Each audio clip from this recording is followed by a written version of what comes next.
Hey, good morning, production team, or at least it's morning here when I'm filming. I wanted to just take a few minutes and do two things in this video. The first one's going to be very, very brief. I just want to update you on a couple of things. And to start with, first of all, I want to just say thank you to you for all of the hard work that you guys have been doing. I greatly appreciate it. It has not gone without notice. I can tell you that on average, we're averaging well over 4,000 people viewing our worship services on Sunday mornings, and that's just people watching them live, which is an immense increase over what we were doing pre-COVID. And then I can tell you guys that we have had weeks of recently, you know, gosh, 56,000 people viewing a Graceway service, whether that would be English or Spanish. That was just last week's, if we take all of the information from July 12th for the entire week.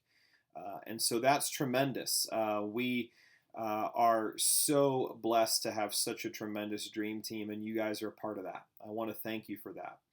I also wanted to update you on where we're at with upgrades. And so we have not abandoned that process. We are still in the process of considering what we can do. I'm excited to announce that we have made what we're considering a mid-level upgrade. I'm about to introduce you to a portion of that upgrade. This is not the full auditorium upgrade. That process is still happening, but not until we have a more secure timeline as to when we're going to be meeting back in the building. What we have been blessed to do is to purchase some new cameras. And so here's the deal. If you are a camera operator, if you are a producer, director, you run the switcher, you're a TD, I need you to watch the rest of this video. If you are not one of those things, right, if you run lyrics or sound or lights or some of those other areas, know that you are so appreciated. I'm so grateful for you. But you are exempt from this training unless you'd like to become a camera operator, in which case we need to talk. Because what I'm going to do is spend the next bit showing off the camera. This is a little bit of my way of giving you some pre-training before you show up and get official training, which we're going to be doing over the next few weeks as we get these cameras implemented. The ultimate goal for the camera that I'm about to show you is that it will become what our Spanish ministry uses for their regular Sunday morning services when we meet back in the building. So I need you to understand that these are not going to just be here and then go away. We intend for these cameras to be used for as long as they are viable. And they're going to be a huge blessing to our Spanish team because we're going to go from one camcorder to 4 professional studio cameras in that environment. In the meantime, we're using these cameras to film everything that we're filming in the auditorium, as well as filming currently down in the middle school room and other environments as we prepare for our worship services, as we film our pastors. And hey, shout out to our Spanish ministry who man, you guys are averaging an incredible amount of views on Sunday mornings, in the thousands, my friends. And so I am excited for them to be blessed with what I'm about to show you. So let me show you our new camera. This bizarre looking camera is a Blackmagic Studio Cam.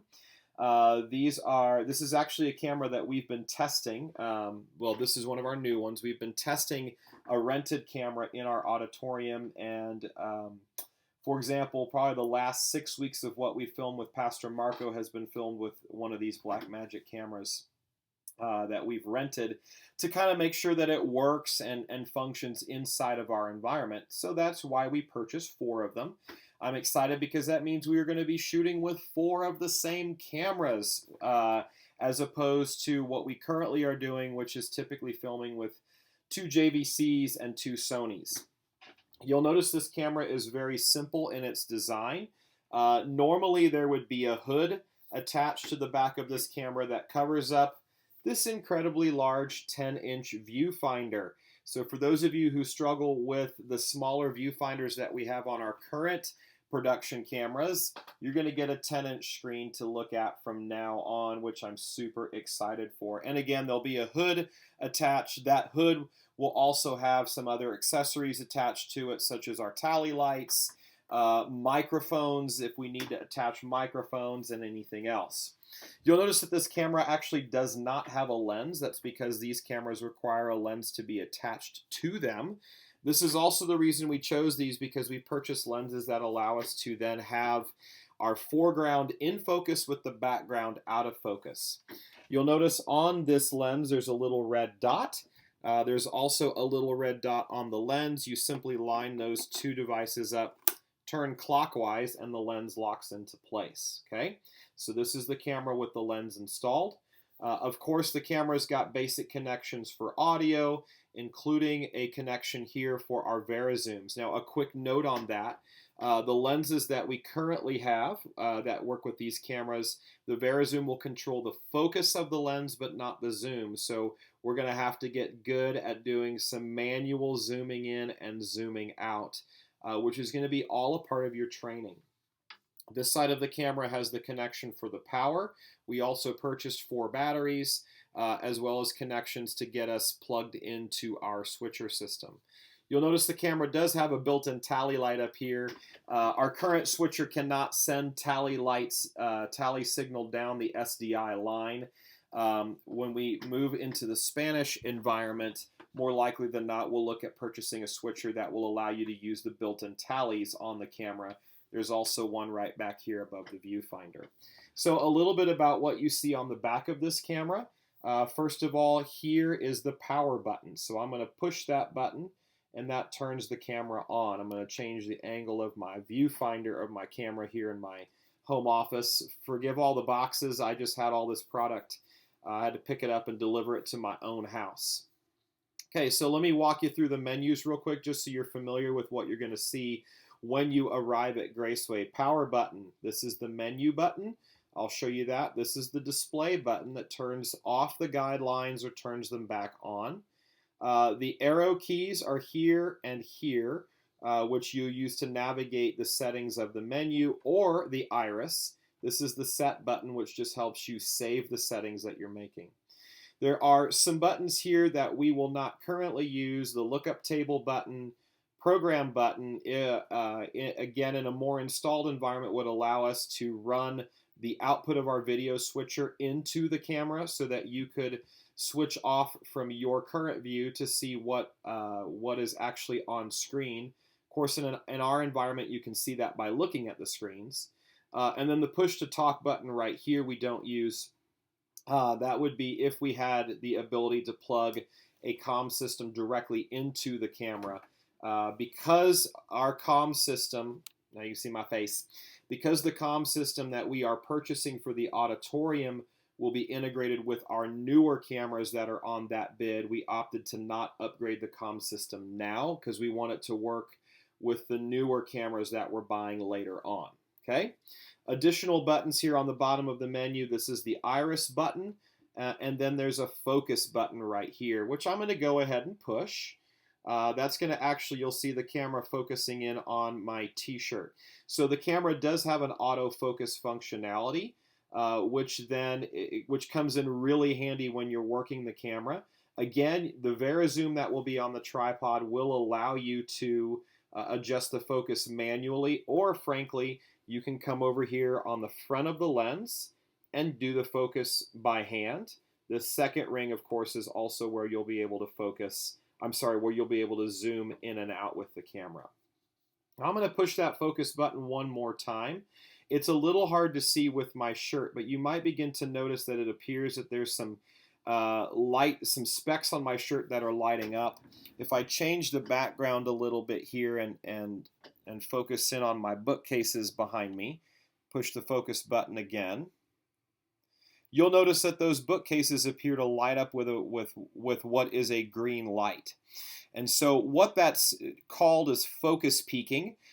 This camera allows you to see the distinctive lines that are in and out of focus via the setting of a lens. You can turn that off if you trust your eyes. simply by pushing the focus button 2 times in a row, simply kind of like a double click on a mouse. I'm not going to do it here just because it's a little tricky to do backwards. But that's what the focus peaking does allow you to do. I have found that it is incredibly helpful when I'm shooting to help me not have to constantly make sure I'm in focus, because I can see the green lines much more distinctly than I can without them. If they do bother you, you can turn them up and down. There's a high, medium, and low setting. So speaking of that, I'm just going to walk you through just the basic menus here on the camera. There are 4. I'm grateful because this is a much simpler camera than what we are currently running. So the first page of the menu allows you to change the video format. These cameras are capable of shooting as low as 720 res all the way up to actually shooting in 4K. There's a gain setting here on the camera which allows us to change the gain level of what the camera is seeing coming in. Because I'm shooting inside and I have no natural light and a really terrible overhead light, I've got the camera set at its highest setting, which is 18 decibel or 18 dB up. In a normal lighting environment, we'll be able to drop that. There is a detail setting here which allows you to set the detail level. The white balance is very simple. It goes, I believe, as low as 27K all the way up to 8000K if we're shooting outside in sunlight. Adjustment for your shutter speed, as well as the dynamic range. And then, of course, the menu right now is set to English. The second menu allows you to change the audio settings on the camera for any internal mic or the microphones that we might install on the camera for our video shoots.